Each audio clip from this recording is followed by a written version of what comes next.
Hi. Welcome to America. Going out to the desert tomorrow. That should be a lot of fun, eh? Yeah, we'll be. Karen, if you could step back here on camera. Oh, okay. This is your happening. And I think a lot of people, about 300, are going to be out there. Yeah, we got like 6 buses going down there. 6 buses full of people. And you have a show tonight at Perkins Palace? Yeah, that's right. And you got 2 wildly different environments to perform in. Are you cautious at all about playing out in the desert? Cautious? What does cautious mean?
In the early 80s, I think the rest of the world saw LA as this brain-dead, sun-baked, smoggy sprawl, which it actually kind of was. For those of us that grew up here, the early 80s was actually a really vital and interesting time. It was a time of experimentation and rebellion. In 1982, I was 21 years old. I had dropped out of college. I was working for a municipal bond broker doing phone sales. I was very involved in the scene, which was punk rock, but it was also a lot of really unusual music and performance. I was 19, 20 years old. I was very much into punk rock and going to shows all the time. It felt just natural, that it was just a part of our lives, that we would go up to Al's Bar and go to the Anti-Club and go to the Whiskey and just see shows all the time. You could go out every night of the week, pretty much. There was like live music, 3 amazing bands, Raji's, the Whiskey, the Veil. Hollywood scene was really small. Like, we knew everybody. If you went to the Whiskey, you knew everybody in the Whiskey. If you went to the Starwood, you knew everybody in the Starwood. If you went to the Zero After Hours, you knew all those characters. We were very diverse, and there were just as many people of color up in it as there were white kids. And so bands were multicultural, as well as the scene was multicultural. It didn't matter. Nobody cared. Gay, straight, male, female, skinny, fat, sober, not sober. Like, it didn't matter. It was about music and art.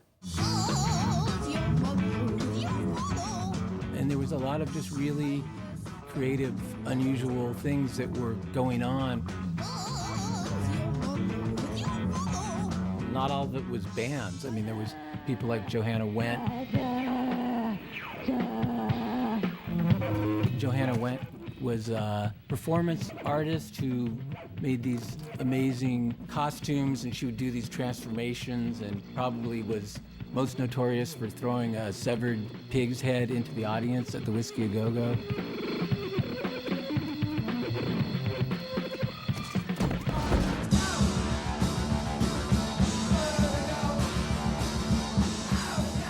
There was also the Screamers, who was one of the most, celebrated LA punk bands. They never even put out a record. They had no guitars. It was just keyboards, and Tomato Du Plenty had this kind of really crazed stage presence that was really captivating.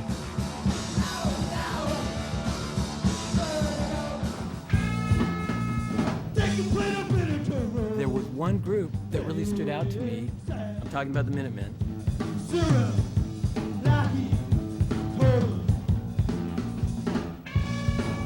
To me, they were an LA band that was doing the kind of really interesting, experimental punk rock that I appreciated coming out of England. Bands like Wire that played really fast, concise, telegraphic songs. And the Minutemen were even more out there. It is the individual statement of a generation of youth expressing their own rebellion in their own way, in terms that most outside their world don't understand. We saw on the 11 o'clock news, like, punk rock shows, slam dancing, and teenagers being hurt and sent to hospital. Do you know where your children are tonight? It was like...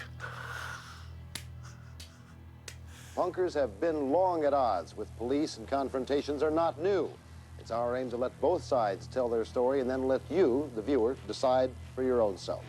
More than 1,000 fans paid $8 each to attend. Most had gotten inside. 150 others crowded the door, hoping to get inside. The doors were closed and trouble began. Youth Brigade was on stage at the time. Next to them, our producer and cameraman, when the police ordered the shutdown. The thing with the LAPD was you had this really rotten man called Chief Daryl Gates. He's like he was the Grand Wizard. And you know who's feeding and supporting the enemy? The casual drug user. He was creepy, and he was definitely racist, and he didn't like women, and he just didn't like anybody of color at all. He didn't like young people. He didn't like young people having fun. The police would show up in mass, and it was like you didn't know why, what was going on. We're at a punk show, like seeing the band, and then there's like a bunch of police coming in the door of the whiskey. Like, what's up with that? Is the punk movement part of the Nazi movement? No, that's the police. That's the Nazi movement. The police is the Nazi movement? Yeah. Well, the effect of the news media was that the LAPD freaked out about punk rock like it was the second coming of the Black Panthers. And they were just like, they were gonna squash that stuff. You know, it wasn't gonna get a foothold in their town. Well, sometimes they would come in and run everybody out of there, like with their sticks and stuff. And they just seemed like they were going through the newspaper and finding band names that sounded punk rock and trying to make sure they didn't happen for some reason. Police Chief Daryl Gates did not want us there. We would come out of the anti-club, there would be motorcycle cops in riot gear. I remember my friends coming in from New York, bands coming in from New York, and they couldn't believe how, like, we didn't jaywalk in Hollywood, you know, because we were given tickets, we were thrown in jail. I grew up here. I didn't know any better than living in a militarized police state. I didn't expect anything else. I wasn't enlightened that you could live in a non-police state. So you just figured out how to skirt around it. We did these little skits where we taunted the police. Attention all units, we have a major disturbance at the Stardust Ballroom, 5612 Sunset Boulevard. Hey, this is Unit 47, we got a 10-4 on that. Hey, Frank, is this that Black Flag group again? Yeah, Joe, 10-4. Chief Gates is in the real uproar. What the hell are we waiting for then? Let's go down and beat up some of them damn punk rockers. So it was broadcast all over on K-Rock. Minutemen, Black Flag, opening for the Ramones at the Hollywood Palladium. After that show, everyone was leaving, and I just remember the police coming out and just chasing after us. It would have been peaceful if they hadn't done anything. The police showed no restraint. The police were used to beating heads. The cops always created the riot. They were definitely the instigators of it. I was there, and I can tell you there's no way that anybody in the place did anything to provoke that level of tactical violence on children.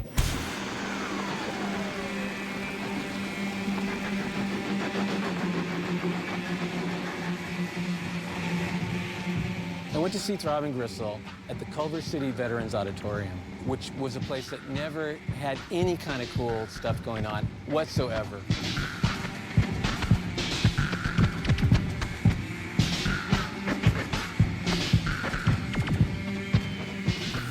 whole sonic assault really changed the way I thought about music and performance forever.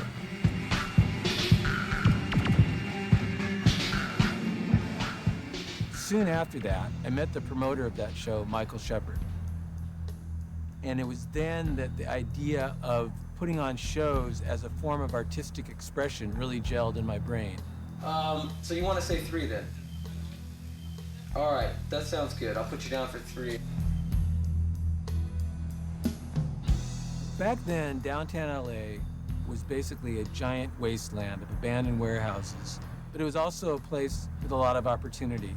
There were a few artists living down here, the rent was cheap, and some friends and I moved into an abandoned warehouse called the Nate Starkman Building when it was about 25 cents a square foot. Downtown LA in the 80s, it was just a huge skid row. It was nothing but a bunch of winos hanging out on the sidewalk and bars like the Hard Rock Cafe, Jack's and the King Edward and all that. Marvelous places.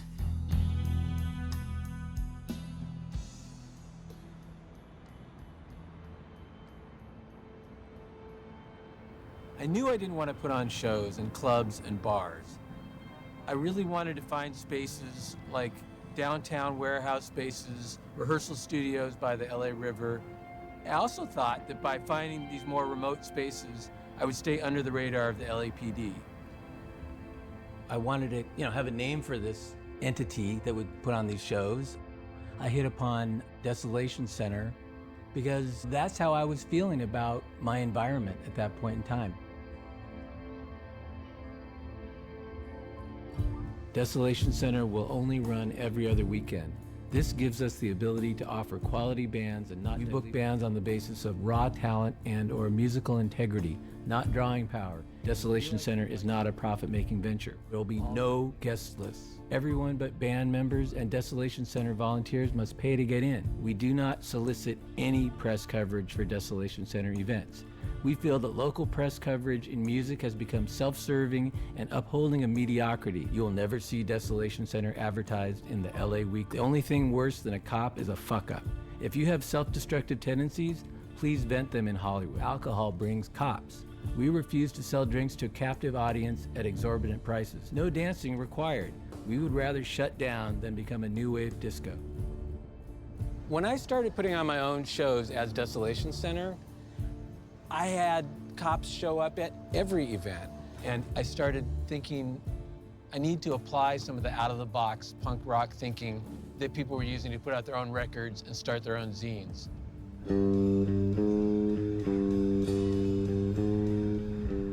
I ended up doing a road trip with some friends through Mexico, through the Sonora Desert, and we were listening to people like Wire and Savage Republic and just looking out the window at the landscape. And it sort of struck me like, wow, why couldn't we put this kind of really cool music into this desert environment?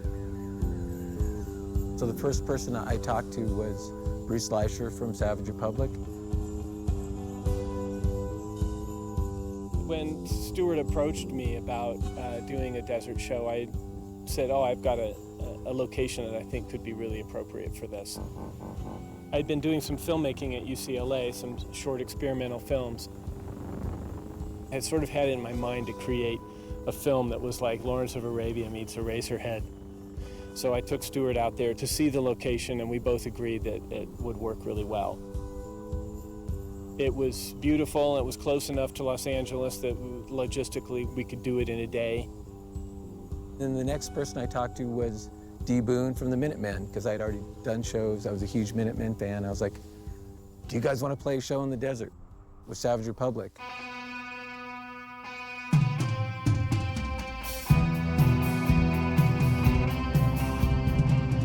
We made up a flyer saying, here's this show, send us money if you want to go to the show. There really was no show. There was a concept for a show. And all of a sudden, about 170, 166 people sent us $12. I think then we sat down and said, how do we do this? How do you have a show where there's no gate, where there's no door? How do you get people there and get them to pay and even get them there? I kind of thought, well, If we include the transportation, then we have a little bit more control of the situation.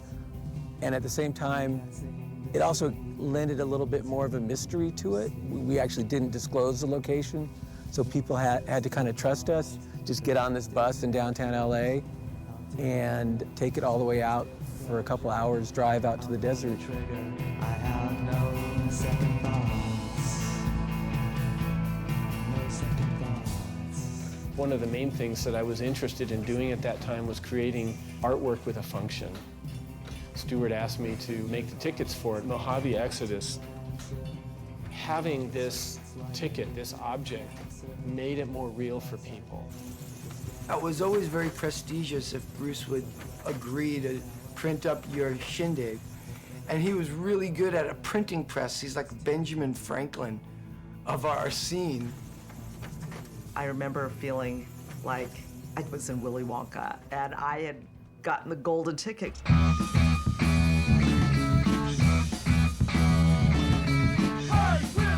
It was a morning when we got together, which was unusual because all of the shows were late at night, so seeing people in the light of day was a whole different experience.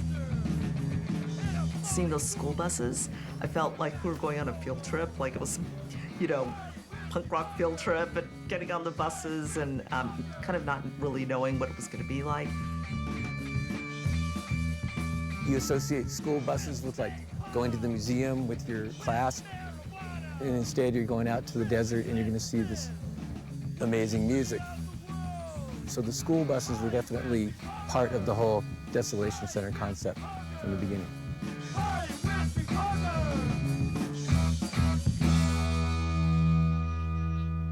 I was bus monitor. That was my job. I didn't know what to expect, but it became this big responsibility. The bus drivers had just come from church. So I just announced, everyone keep your drugs and your alcohol below the line of the window.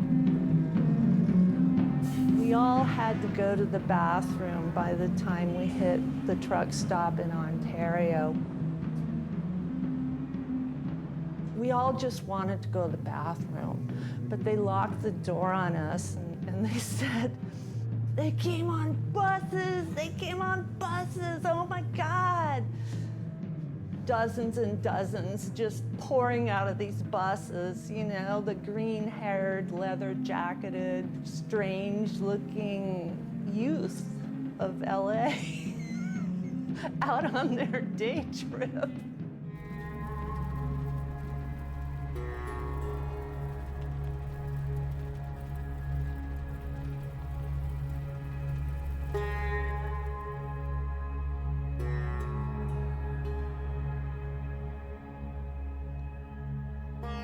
I mean, we had a plan as to when people were going to show up, but, you know, I'm out there with my stuff, and until I saw a couple of cars showing up and then these buses on the horizon, it was like, okay, I guess this is going to happen.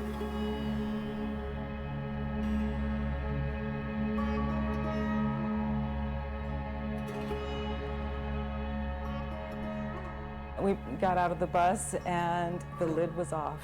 It was in the wide open. Being out in the desert was a really new experience for me. I was a kid from East LA. I was barely out of high school. I remember being struck by just how dusty it was and, I mean, truly desolate. That might have been my first time to the desert, actually, because, you know, my parents didn't really take us on family trips to the desert.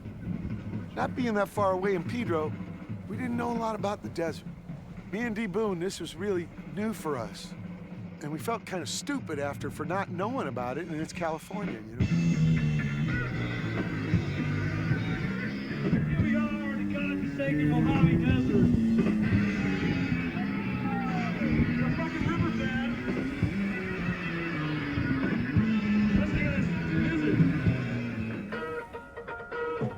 So it was blowing really hard. So hard, D. Boone, because he wore contacts, had to wear sunglasses up real close and then a headband to try to seal it up and not let these little grains in, because it was driving him crazy. The wind is blowing into the microphones, and, you know, we've put socks on them. I think literally socks. I had the buses pull up behind the band and form a windbreak behind the band. And the sound system was going with the wind. Are you ready, Mr. Soundman? Yes, sir, band. Okay, here we go.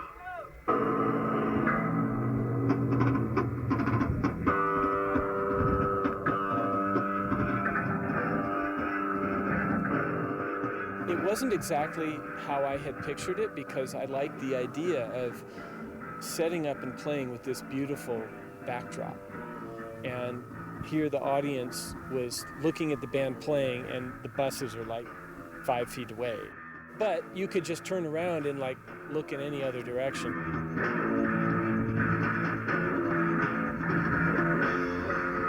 When Savage Republic started playing, the sound it was almost bouncing off the desert floor. And I just remember thinking, this is like one of the coolest things I'll ever do in my whole life.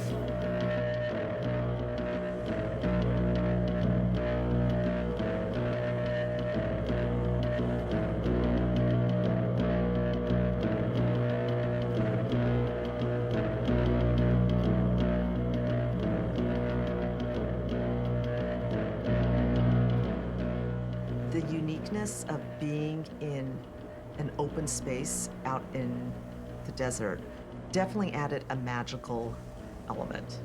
I know that sounds corny, but it really felt like we were these young people, like creating some great alternative world for ourselves out in the desert.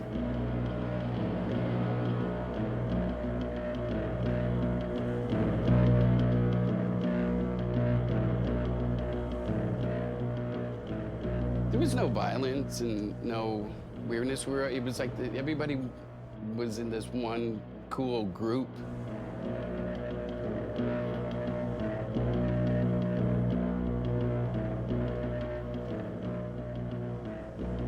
We were really focused and bonded.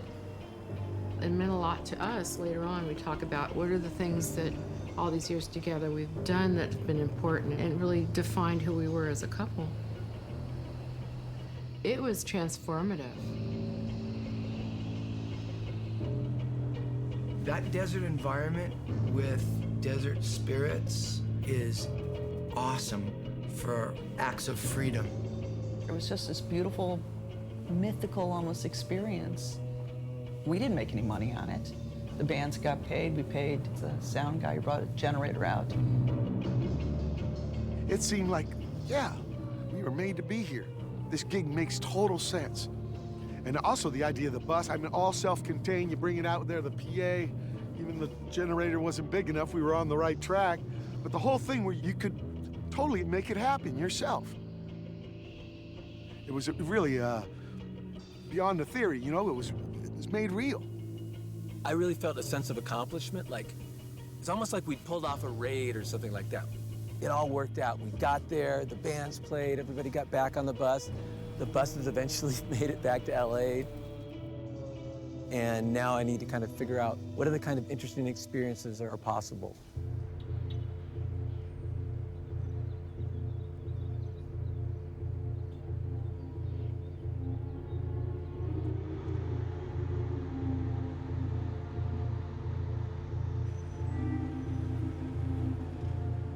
After I did the desert show with Savage Republic and the Minutemen, I quit my job and I was backpacking in Europe, and Berlin is where I ended up.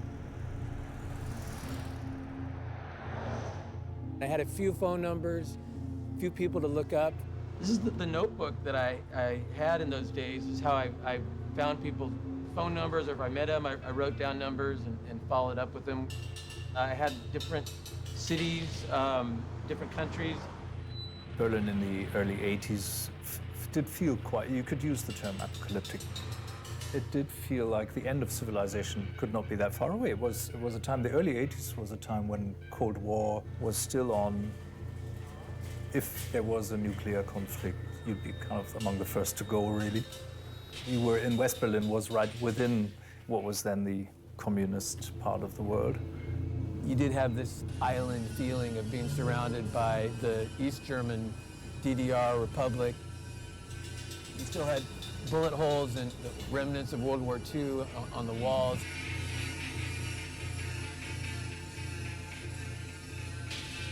There was so much history here. Even though it was a difficult place to be at that time, I did like it here. For me, this was an inspiring place to be. You know, I would stay in squats. So I felt like even though the environments are very different, there was a lot of connections creatively between people doing similar types of music and art in Los Angeles and San Francisco. The people that were here had a similar sensibility. It's kind of like, let's not just stop with punk rock, like how can we express these ideas in other ways? I sort of saw another approach to life that was less focused on your 9-to-5 job and more about what you were doing with your life. So I kind of wanted to keep that going in some way. Before I came here in Los Angeles, I had a friend that wrote down collapsing new buildings, you know, go see them. And then eventually they did play at this club, and it just lived up to everything that I had heard. I mean, they were just so intense and really different.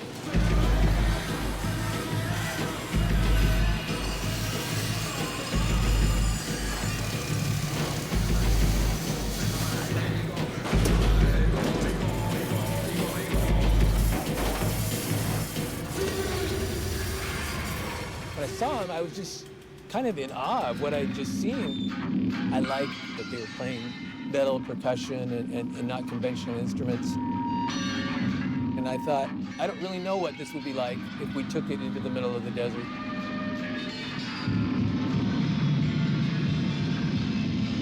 And so I just threw it out there like, hey, you know, maybe this could happen.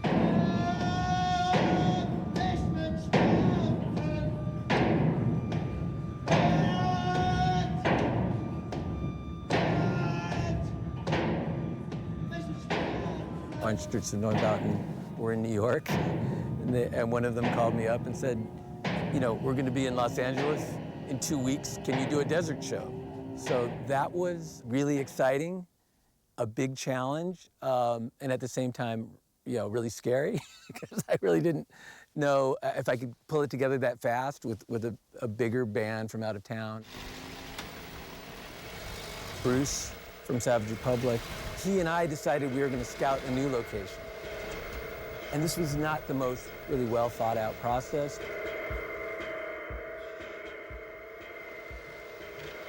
But there's a small town way east even of Palm Springs out in the desert called Mecca.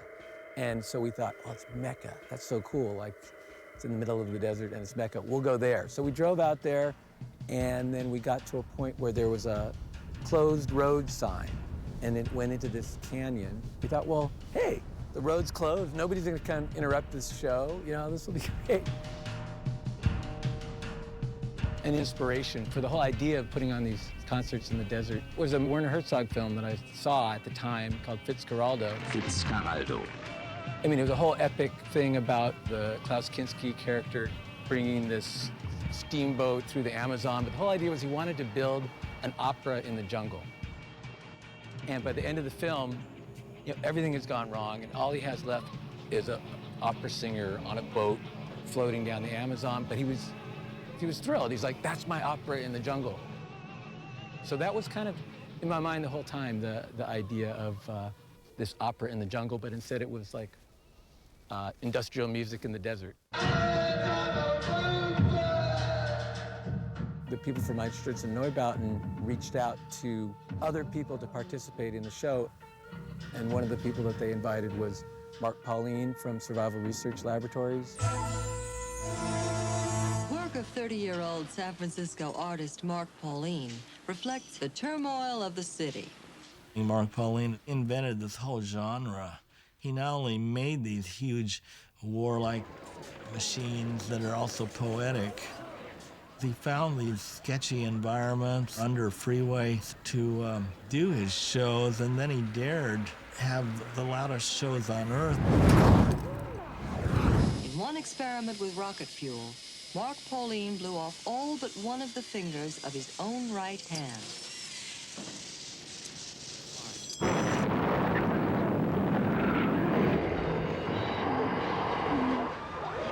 everything that I found really exciting and challenging in art and music at the time, all being here in this remote spot, it just seemed like, how could it not be awesome? But at the same time, like, how many things could go wrong, you know?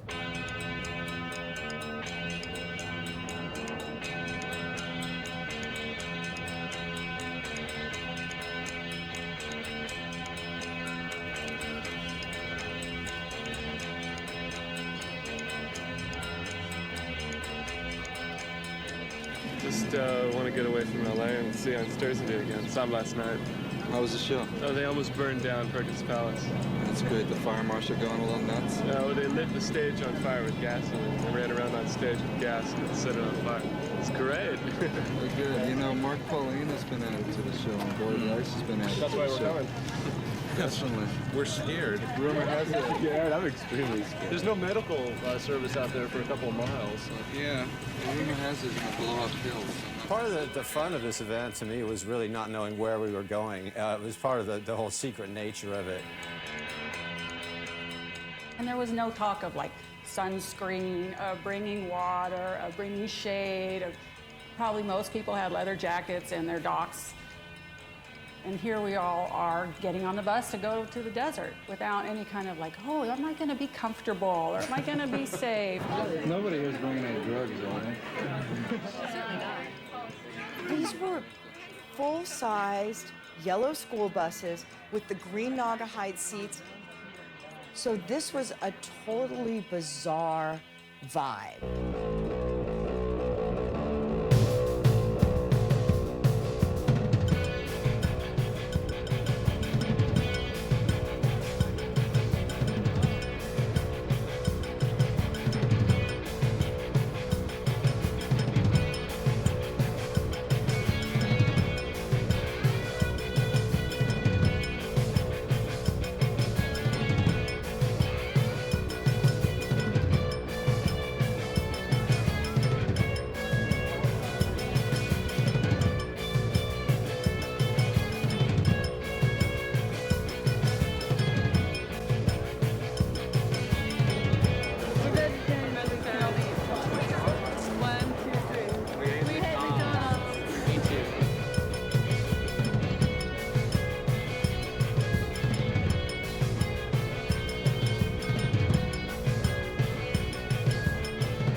As the bus kept going and going and going, it just seemed to get more and more exciting because we didn't know where we were going and we didn't know what we were going to face once we got there. You know, I mean, we knew bands were going to play, but we didn't know how bands were going to play. When you were leaving Los Angeles and going out to this location, do you have it? I don't even know how I got there.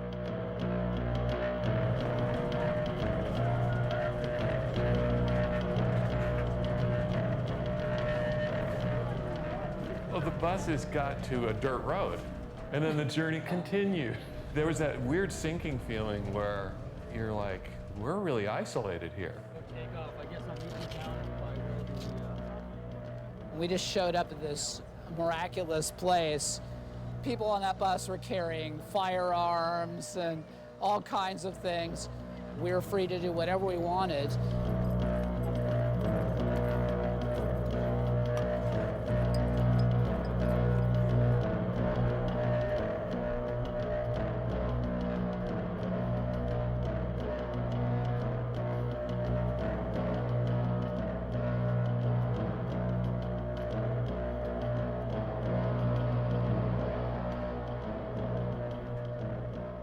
I thought it was a great thing to have it out in nature with the desert as a backdrop.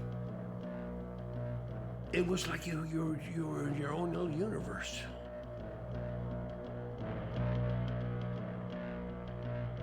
At first I was like, I don't want to go out to the desert, you know, I don't want sun, you know, I want to go to like dark clubs and stuff like that. It's like, oh God. But once I got out there, I'm like, wow, there's rocks and shit. You know, I can do crazy things. In a spot like this, you can reach a much higher level of concentration and a much higher level of communication between the performer and the audience because there is less distractions. We're not going to be standing on a stage performing for people. The whole environment is going to be our stage, and we're going to be using that.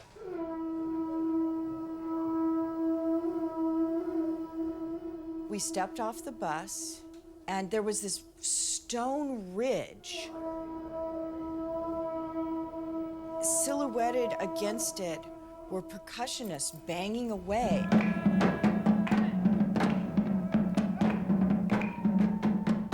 And it was like this strange welcoming committee sound. It was ringing through the desert. Wait, did you guys have permits for that? No. I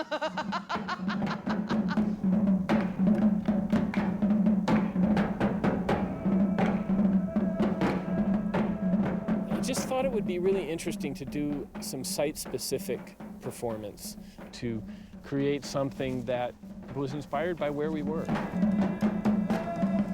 You know, we have had a bit of concern about the other performers who are going to be doing things that may possibly be destructive to the Mark Pauline will be performing, I understand. Is that true? Right. Yeah, his performance is thoroughly destructive in nature.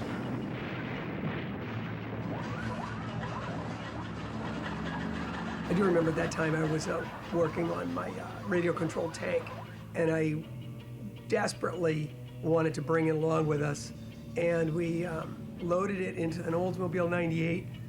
Mark, Eric, myself, and Monty Kazaza in the Oldsmobile, the tank in the trunk.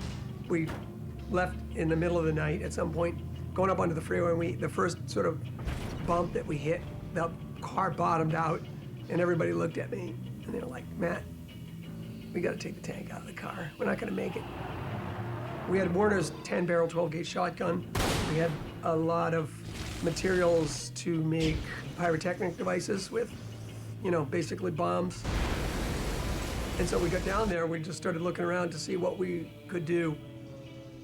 We came down there and we got out to the desert, and I was like, well, look at all this fucking garbage people bring out here. I said, we'll make totem poles with all the garbage and all the refrigerators, put bombs in all those. Warner can shoot at the refrigerators and shit. We'll set bombs up in the mountains. We'll try to knock a couple of rocks down. You know, the people in Gemma for now were hoping that the nature, the environment here would be left as it was, and this is kind of opposed to that idea. What do you think about that? Well, the first thought that comes to my mind is that nature, we're part of nature, and also that nature itself. Oh, my blood. The first bomb we set off to just let people know the show was starting was in this cave about 100 yards away from where we were.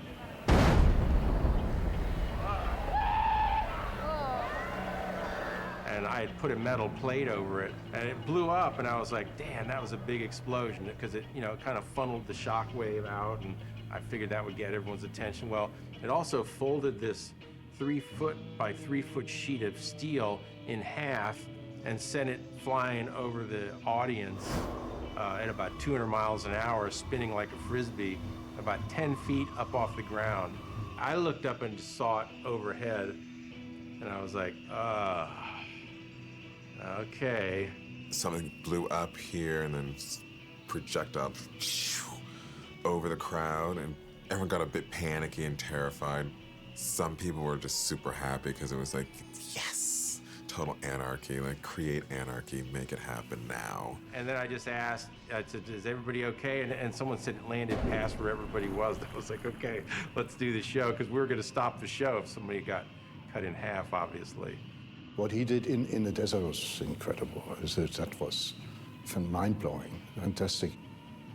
You know, in Europe, you don't really have the access to explosives and weapons in the same way Americans do.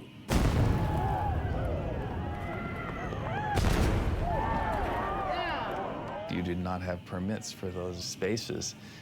And that was, I think, the most empowering thing about it and the boldest thing. Okay, ladies and gentlemen, I'm going to make a real important announcement right now, so I'd like everybody's undivided attention. just for a moment. They're going to blow that side of the mountain away. When Mark Pauline was trying to blow up the boulder, there were some people that were really upset about that because it was like, he's blowing up the desert. I was like, oh, they shouldn't be hurting the mountain. I did feel that way. But there was another part of me that was like, oh, this is kind of great.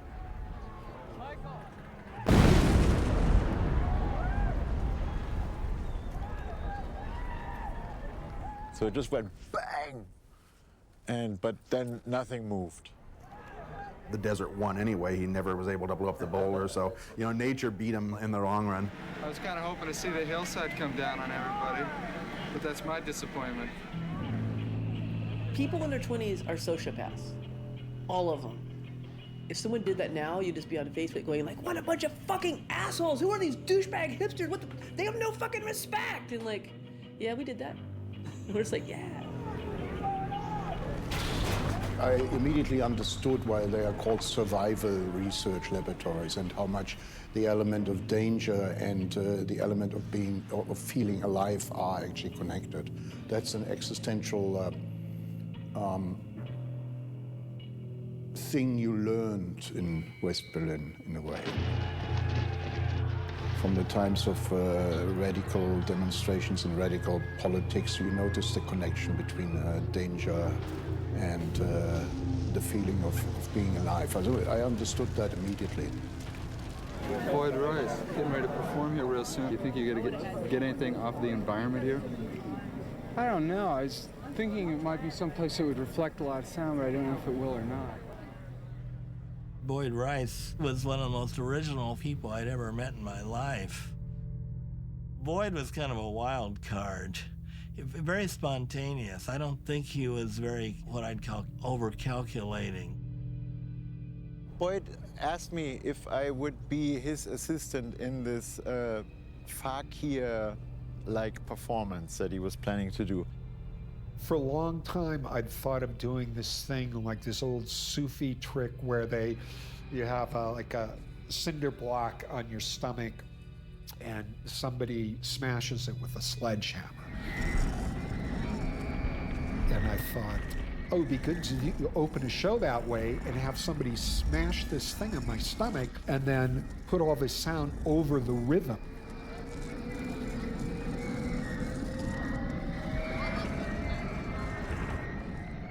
There was such a weird sound. We were like, what is that noise? And it was like, look, there's mics on the cinder blocks.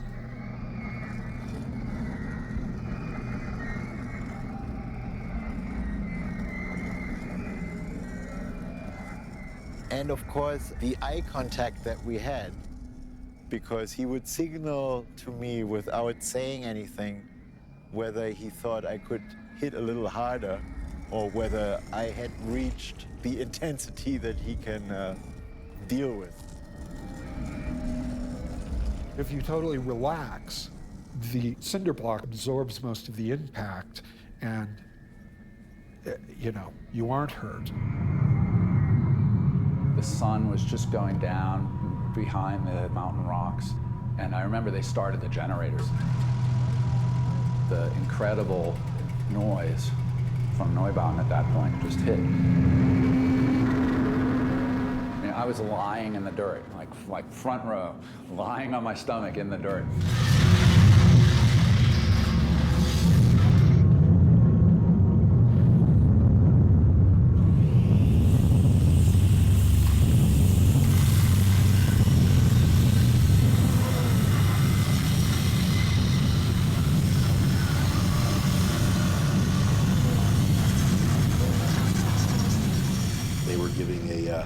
Pretty hard time to our dad's power tools. They borrowed a chainsaw and a circular saw, which was fine. I just, you know, don't ruin them, and they ruined them.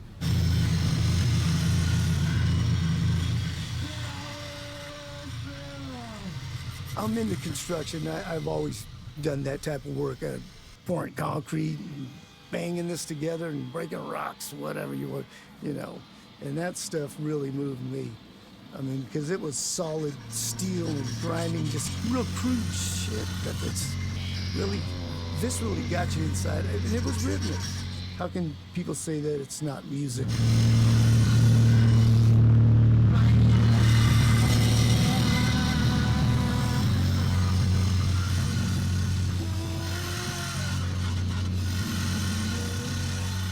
I had my set of like sticks I would play with, but that got all lost in the sand. The only possibility for me to make music or make noise was like the rocks I would found in the sand and the metal plate.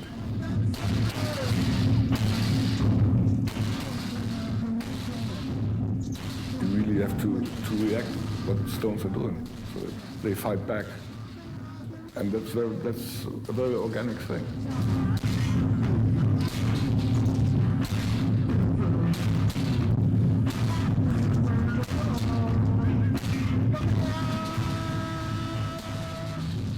Blix almost seemed like a shaman, you know what I mean? And there was that feeling of shared experience, and there was that feeling of almost a trance-like state that you could get into.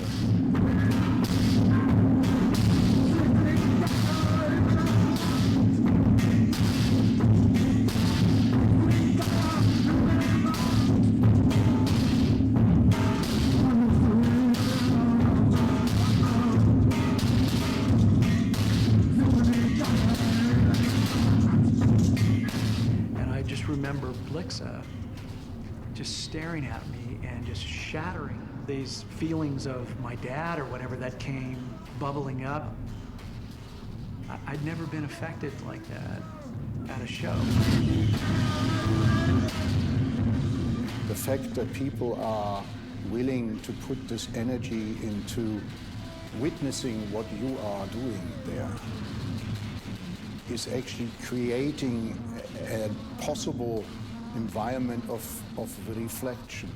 These people think they see something, but what they see or what they hear is themselves.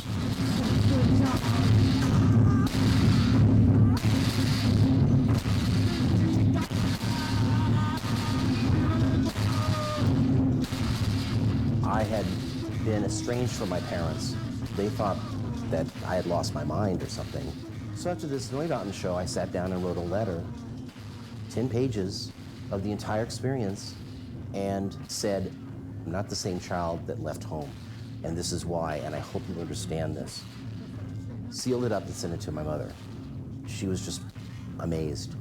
And she says, that's an incredible story. That really happened? I kind of understand now why you love this.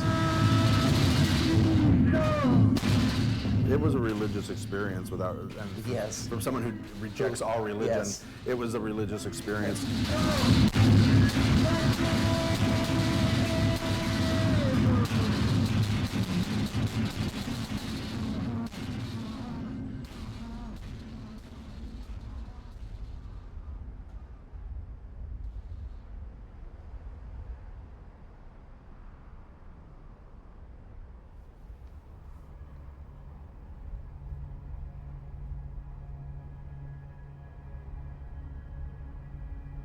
After doing 2 desert shows, it started to feel a little bit repetitive. Like I felt like I needed to do something else to take the Desolation Center concept and put this music into another environment.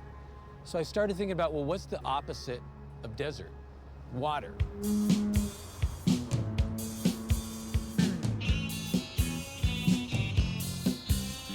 So that led me to think about the Minutemen, because I had already done shows with the Minutemen. We were friends, and I knew that they were from here in San Pedro. And I used to come down here for backyard parties where the Minutemen would be playing. And on the way back home up the 110 freeway, I would see the cranes in the harbor all lit up at night. And it just fascinated me. I was really interested in this whole area that was such a big part of Southern California, but not the cliche of the beach or Hollywood. And I thought, how cool would it be to do a show here? First off, just having a Pedro gig, we were way into, because it's very difficult in those days for us to play our own town. We were stopped many times. I can't even tell you how few gigs we had where we played all the way. Maybe there was some keggers in, backyards. It was really tough for us to play our own town. There was a lot of friction with people over these assumptions about what all this, you know, stuff was about. Funny names, funny clothes, funny songs, funny music. People really took it as threats. The Minutemen were a San Pedro band. They were not an LA punk rock band. They identified themselves with that city. San Pedro is a working class town, and these were a bunch of like totally down home, for real, unmannered guys.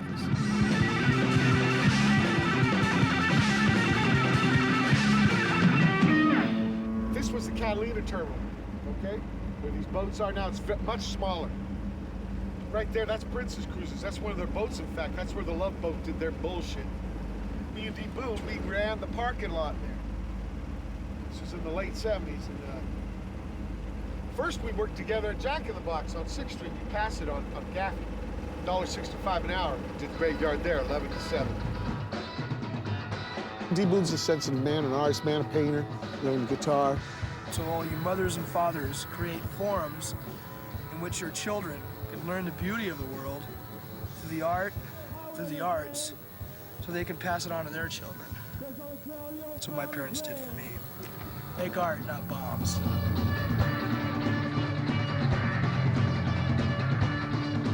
So I took this idea of doing a Minutemen show on a boat in the harbor to D. Boone, Mike Watt, and George, and they were really excited about it. And they were like, hey, we could get the Meat Puppets. And I was like, wow, that would be amazing. The Meat Puppets started out as this demented, chaotic thrash band from Phoenix, Arizona, that had somehow emerged as some of the most skilled musicians on the scene.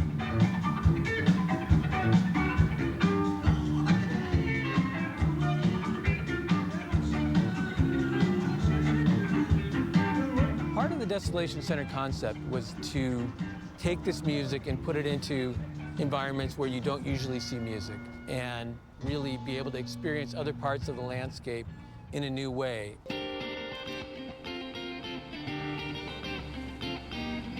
The big challenge was, how do you find a boat in the harbor that's willing to let you pack hundreds of punk rockers onto this boat and take it around the harbor? Finally, I found a whale watch boat out of King Harbor in Redondo Beach. And then I was looking at the boat, like, where's the actual stage gonna be? Like, where is the music gonna be performed? So we had to actually build a stage on the boat while it was going from Redondo Beach to San Pedro. We were hauling ass, basically, and I'm slapping this stage together, you know. I mean, in my mind, I kept thinking, D. Boone. I was thinking, it's gotta hold him, it's gotta hold D. Boone.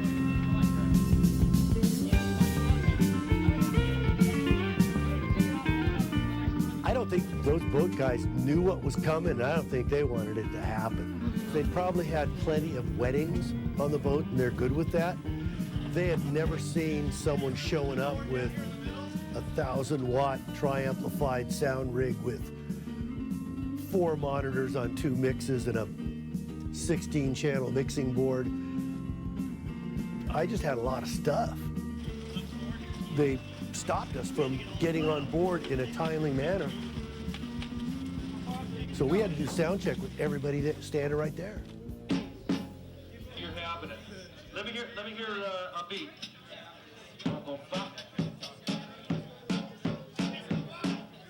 Just play around.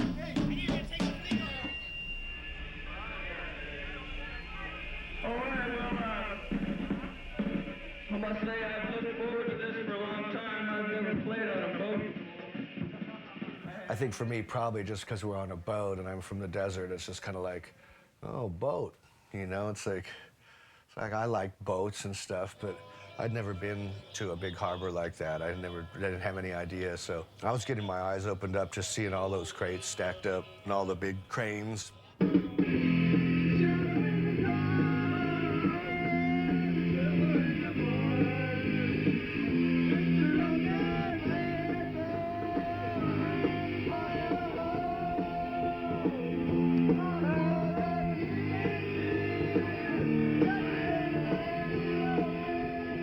That gig was far out, man. That was absolutely one of the highlights of my, musical career in a lot of ways. Just magical as crap.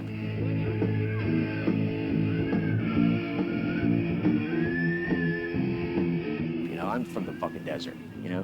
So you get me on a boat in the first place, and we're talking about, like, you know, this thing is kind of wobbly, and I'm getting a little bit kind of queasy, you know what I mean? And then it starts chugging around the fucking harbor in there, you know, and it was just completely and entirely wonderful.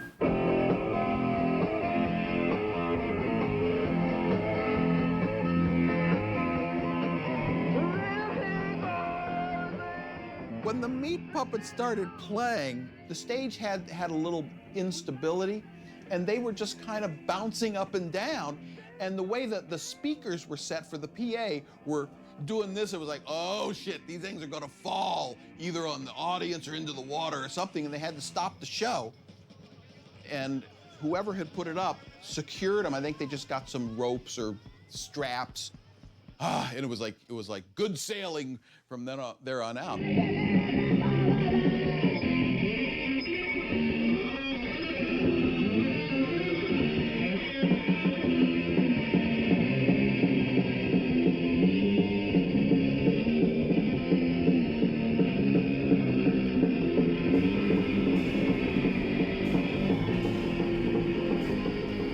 It was really great to be on the boat, moving at night, just cruising the harbor and listening to the rock music.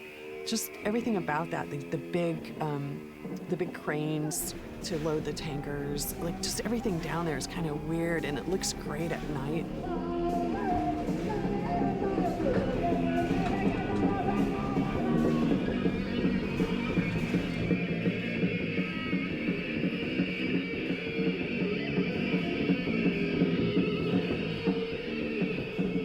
I'm surprised they let you even rent the charter boat to do that. It was a little touchy. I don't think you can do that these days, not with Homeland Security and stuff. They wouldn't let you do it, I don't think.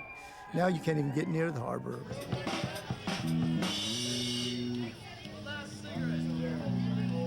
We did a lot of gigs and we played a lot of places, but it's always kind of nice to play in your own hometown because a lot of people don't really go beyond their own town.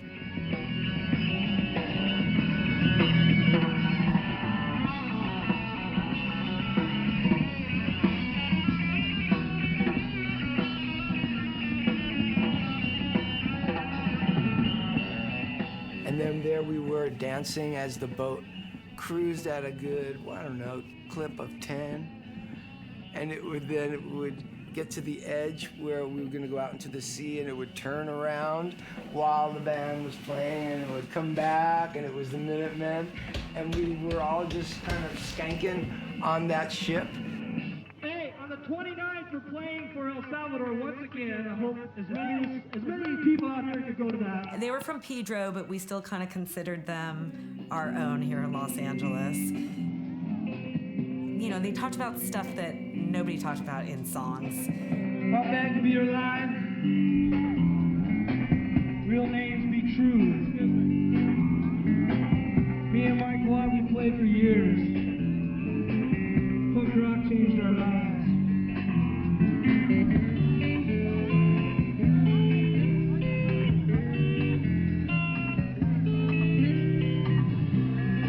We learned punk rock up in Hollywood. Drove up from Pedro. We're fucking corn dogs. We can get fucked up and go pogo. The Joy at Sea show was in the middle of June 1984. A lot of what we saw that night were the songs that became Double Nickels on the Dime, and it was really a peak Minutemen experience. That record dropped like a bomb. They really upped their game. Double Nickels really said, this is an important band. By the time of Double Nickels on the Dime, they're taking on all these kind of pre-punk American rootsy influences, Dylan and the band and Creedence Clearwater, that's sort of coming through. It was the great underground music of that era.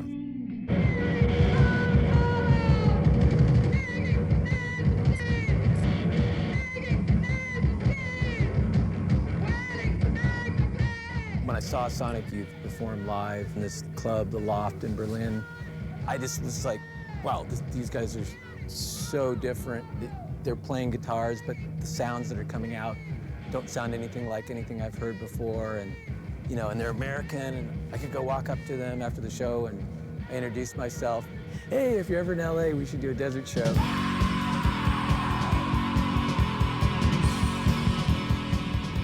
Michael Shepard put out a 7-inch record, Death Valley '69, which had Sonic Youth and Lydia Lunch.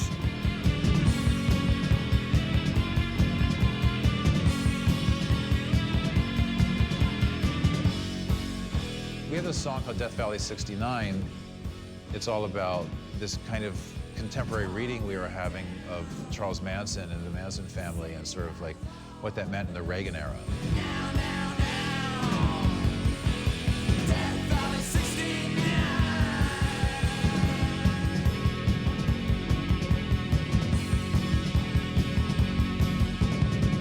Kim Gordon's parents lived in LA, Kim grew up in LA, and so they were visiting. So we all decided to go drive up to Spawn Ranch. We were just like driving dangerously around these cliffs and smoking weed and then seeing the trees where they carved their names in. We had a big Manson luncheon that day. Things were changing. Things were getting weirder. Songs were getting longer, and bands were going off in very different directions. It was this sort of just new thing emerging. I think when we started hearing about what was going on with like these gigs in the desert with Neubauten and Survival Research Laboratories and then Minutemen on the boat, it just sounded like it was part and parcel with all this kind of like new weird action that was happening. I have this great typed letter from Thurston from his trip to LA. It was all about like, yeah, you're gonna love it out here. They have all these great burgers, and yeah, well, me and Kim went with the nip drivers up to Spawn Ranch, and like, they were taking some black gel acid, but not me and Kim. And then they came back to visit Kim's family over Christmas, and so we decided, well, since they're gonna be here anyway, let's do a desert show. So we picked the first full moon after New Year's, which was January 5th. The big change for that show was that we decided, after much pressure from a lot of people that didn't want to ride school buses, we'd either let them drive themselves or take the bus. And so we actually had both.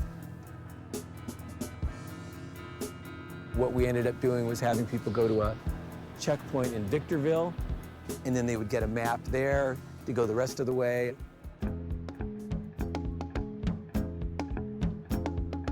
And little did I know that going to that map point would kind of lead me down a path of like going to shows where I needed to go to map points first for the next 30 or 40 years. Because I'm still doing that. But you need to go and get the stamp and try to get your stamp at the corner. Right, okay. Yeah. Okay, hand stamp. This is so tripendicular. 1, 2, 3, okay. Right on. Now, look at that. Here's your map. Past the Cern Valley, take 247 east, which is another road. 18 kind of goes south. Get on 247 east. Follow 247 to 16 more miles till you see a Desolation Center Gila Monster sign. Get on a dirt road. Just head up that dirt road.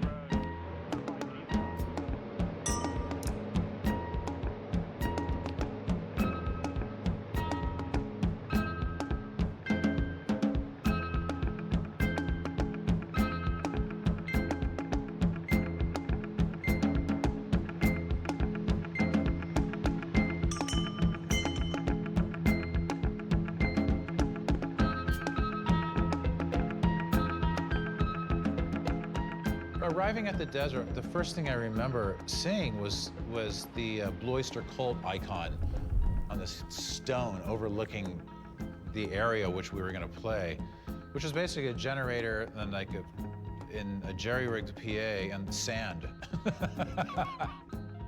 It was the West Coast premiere of Sonic Youth, and so we had the Meat Puppets. And then Red Cross was a favorite of me and a lot of friends at the time, as well as Sonic Youth. Red Cross were just so cute and they were just so funny. I think it took balls to not like be these punk rockers and to just be these glam kids. There was a period when punk rock was a staunch thing and they were into glam and Bowie. My roommate at the time was Perry Farrell, who went on to be Jane's Addiction and found Lollapalooza. So Perry was like, we'll open. And it's hard to turn that down. Because this is before Jane's Addiction, so he was this funny guy with the crazy long dreadlocks in a band called Psycom that played the anti-club a lot to a few people in the room. I think if he wasn't helping us, they probably wouldn't have opened up for those shows. Perry's very funny and very likable and a very good friend of ours. But he was a guy who didn't mind certainly pitching in and helping out.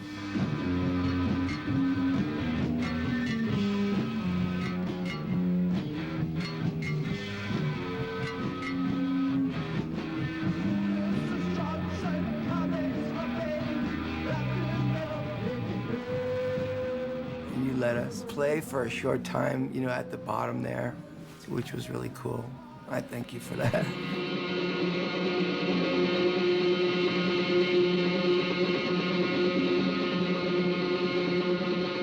People were really sort of like in a really good mood.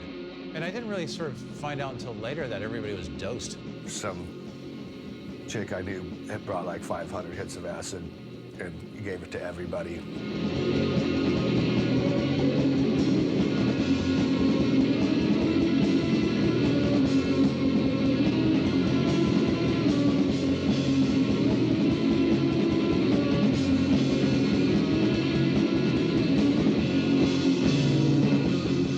Sonic Youth playing in the desert on LSD is like perfect. The darkness in the music we were all feeling, like with the Reaganomics and where the government was going. There's a dark undercurrent in society. It was there. It's therapeutic in that weird way because it releases all whatever weird negative energy and then you associate these really beautiful scenarios with the music.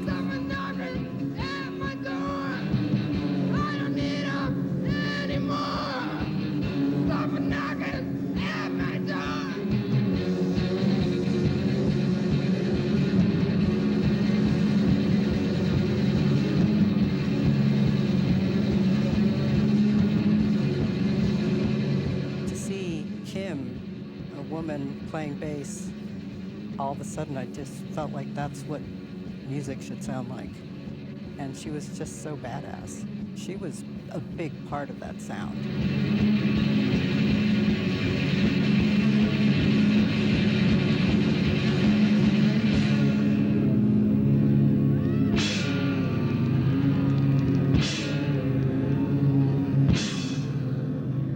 Sonic Youth had the most impact on me, maybe because it was the most kind of alien at that point. They're using their guitars in a way that we had never seen anybody use their guitars before. People were like, whoa, you know, what's going on? Like, at first it was kind of unexpected, like, what the fuck are these guys doing? And then I just remember slowly, like, more and more people kind of like gathering around our little circle of sand where we were playing.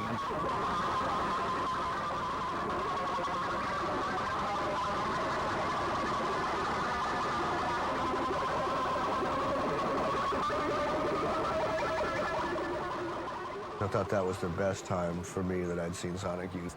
That environment for them worked really good with the music. Turn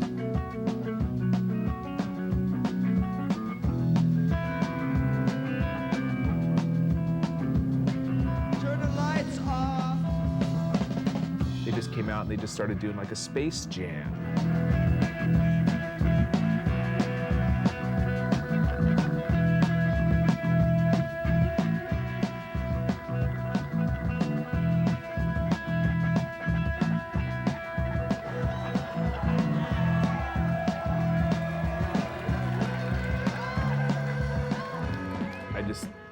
Click the lights off. And it was cool. They did like the whole set with no lights in the middle of the desert.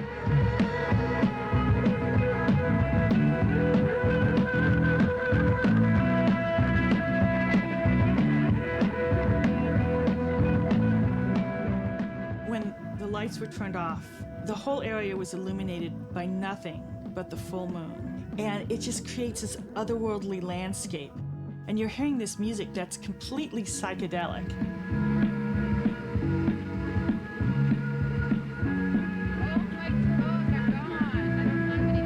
What a play out in the middle of the desert, in the middle of the night, in the dark.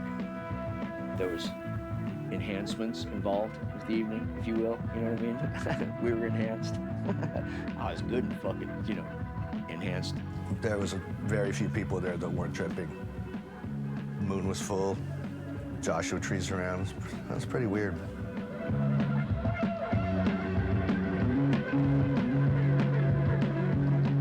You get a bunch of people on LSD together, and you have a group of people that are in an enlightened state, and then that partly drives the music that's coming out too, right? So it's a give and take.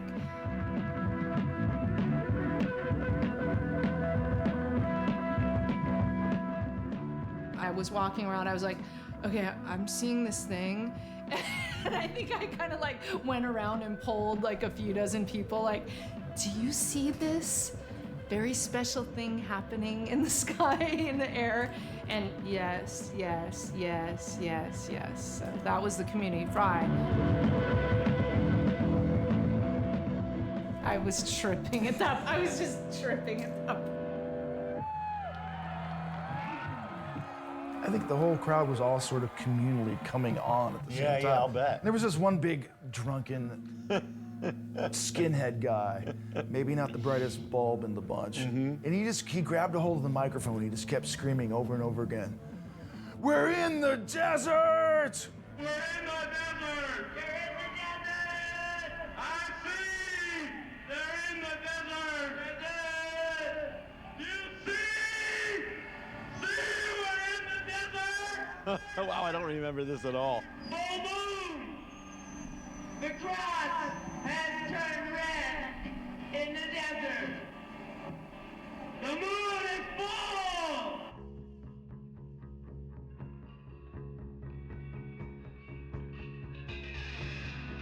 We played a show in San Francisco, so instead of trying to power out by car, we flew from San Francisco to Burbank. So this girl comes and meets us at the airport, and she's in this huge early 70s big American car with gigantic Anarchy A's in black paint on the hood and the doors and all this. And so we're in the Anarchy Mobile, that's what we dubbed it, right? And this girl is just driving like a bat out of heck. And we have absolutely no idea where we're going. She doesn't seem to have any idea where she's going either. This is what we know. There's a dirt road somewhere in the Mojave Desert, and 2 or 3 miles off this dirt road, there's this show. And that's all we know. There's no cell phones at this point. It's not like you can call someone and say, hey, we're lost. We're just lost. Did anyone even know we were lost? Would anybody come out? Where would they find us? We didn't know where we were. And we're just lost, completely lost. Because we just kept taking random dirt roads and driving in 2 miles, and then we see nothing, and then we drive back out. I mean, you couldn't see very far. It was like being lost in a cornfield, for crying out loud. I mean, it was pretty scary. We're almost out of gas. There was no light anywhere except for the car headlights. So we're lost for hours. We're just at the mercy of this girl just blazing through the desert. And we see these 2 cars, and they seem to be driving in tandem. So we're like, hey, you guys trying to find this thing like we are? And they're all, yeah, you know, we've been driving around for hours. So we start this little caravan of the 3 cars. The Anarchy Mobile runs out of gas. Apparently the car belonged to her boyfriend, and she just didn't seem to care in the least. She's completely fine with just leaving the car there. And it might still be there, rusting, 2 miles off some abandoned dirt road in the middle of the Mojave Desert, for all I know. We all had to transfer to the other 2 cars. And I was really bummed, because like full on we're missing the meat puppets, we know at this point, let alone like we're on the verge of missing the entire gig. I ended up curled up in a fetal position with a barbecue kind of like wedged in between me in the middle, and that's how I laid for hours.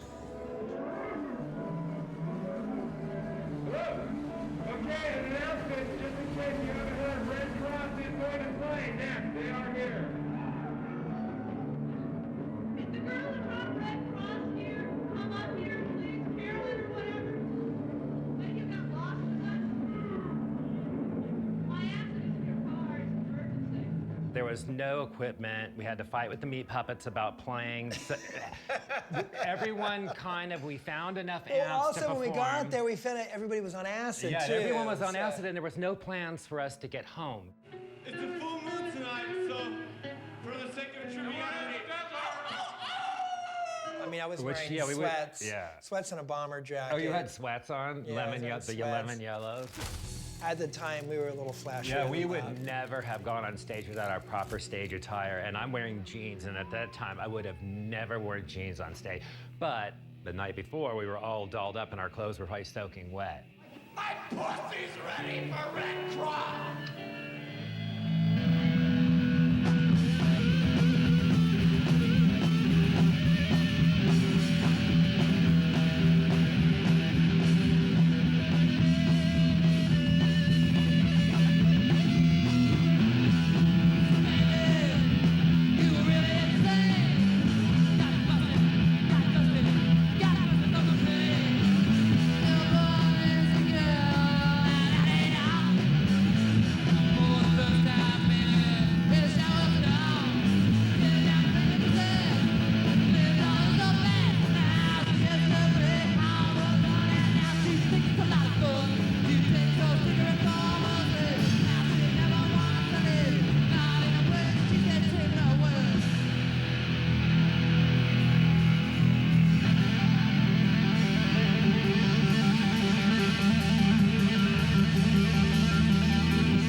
The show was really, really fun. It was freezing cold, but it was, it was magical. We love you. Good night.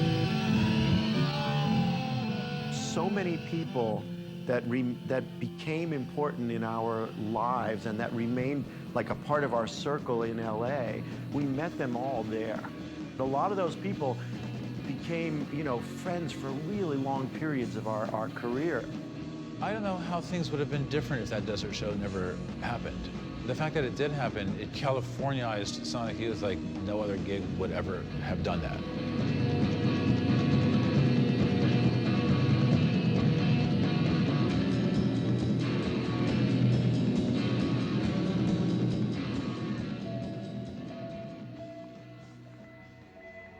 After Gila Monster Jamboree, I really felt like I've done 3 desert shows.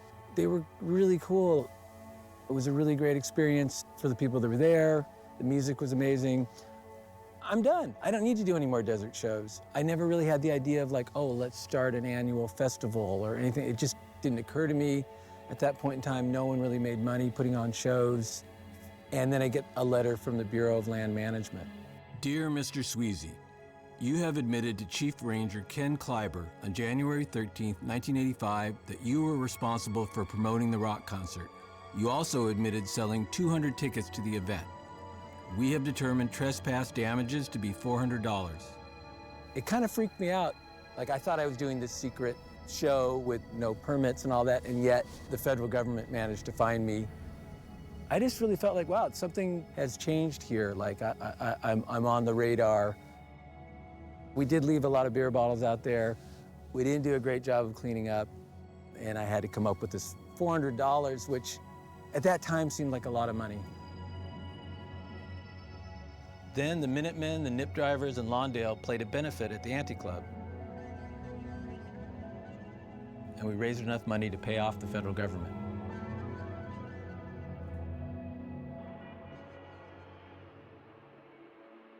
By the summer of 1985, I was completely done promoting shows. A friend of mine came to me and said, "We have grant money from the National Endowment for the Arts. Would you want to put on a show with the Swans and Sonic Youth?"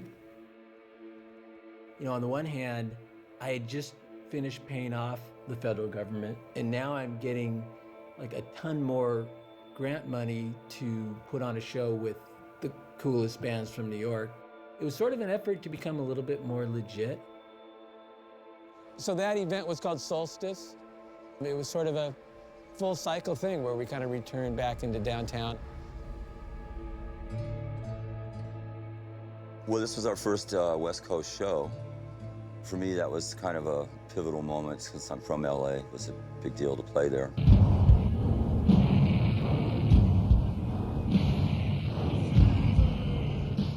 The open warehouse and the fact it wasn't a rock club was really great. Sacrament Trust opening for us were just amazing. So many nice things about that concert, the Winter Solstice event, but then there's this cloud.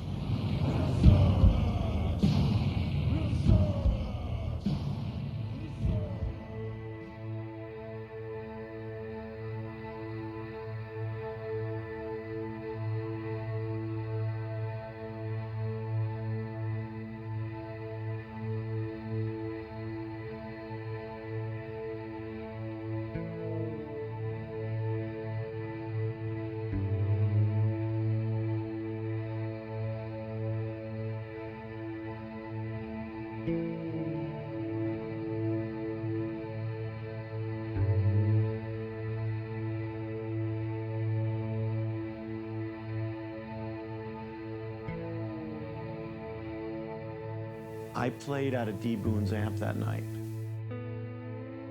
You know, we didn't have a gear, and I had an amp that said Minutemen on the side, and it was D. Boone's like twin reverb or whatever it was, and it sounded great and everything.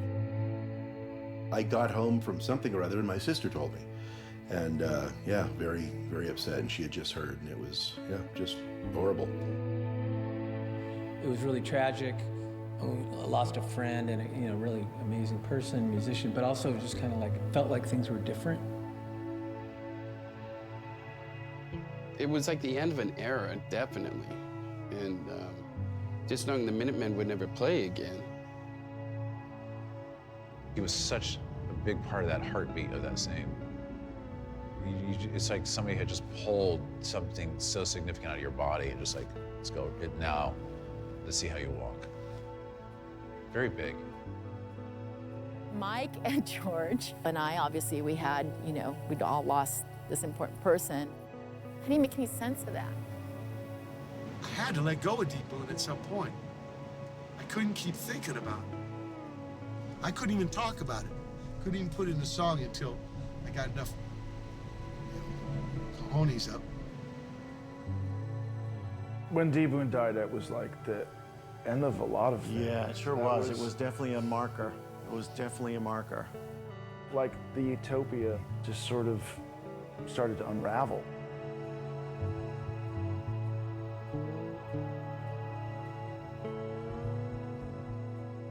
All the things that had changed by that time had finally kind of caught up with me. It wasn't just D. Boone being gone, but it was the whole way the LA scene had changed. It kind of made me feel like it was time to move on to something else. At that time, I was becoming much more interested in the ideas behind this music. And with a group of like-minded friends, I started Amok Books, a subversive mail-order catalog, publishing house, and bookstore that became a communal hub for the LA underground.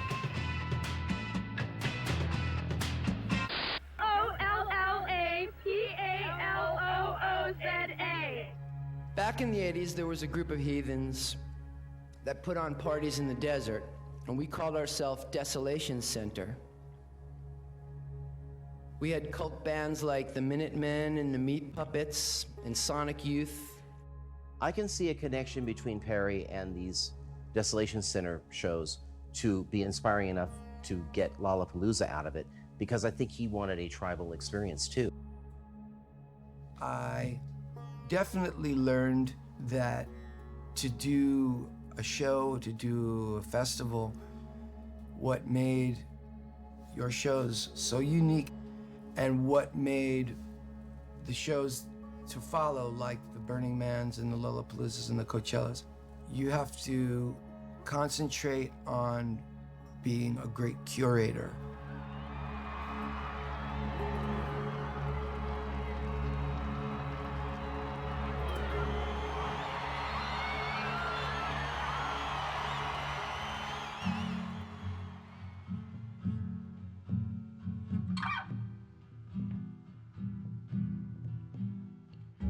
How could you not like going out to the desert where you feel free? More people are paying attention to Coachella than ever. Once it started, it seemed a little more local. Now, Coachella's for the world. The live streams, whatever, were 84 million or something.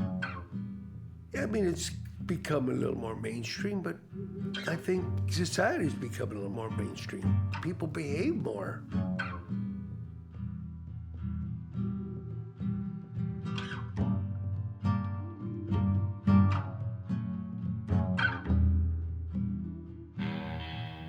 The Desolation Center shows I had heard of from my friends, SRL. I thought, what a great, cool idea, bringing out these crazy fucking bands in SRL and just doing whatever the fuck you want on the desert.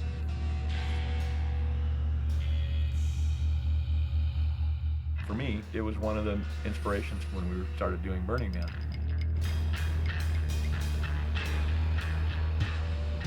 Some of the early Burning Man things were really anarchic, a bunch of weirdos out in the desert with guns. Safety's off, and it's a drive-by shooting, ladies and gentlemen. It was about accepting the adversity of the desert environment and making something that was more extreme, closer to true danger and hazard.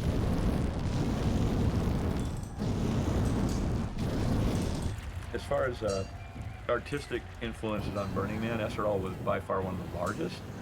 All of the machine artists and fire artists in early Burning Man had apprenticed at SRL. The more extremist sort of philosophy about how to deal with being out there in the middle of nowhere was really espoused by John Law. Once he left, it just wasn't ever the same anymore.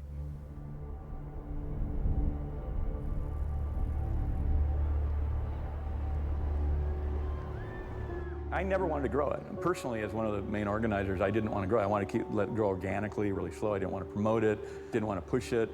And one of my other partners relentlessly grew it any way he possibly could.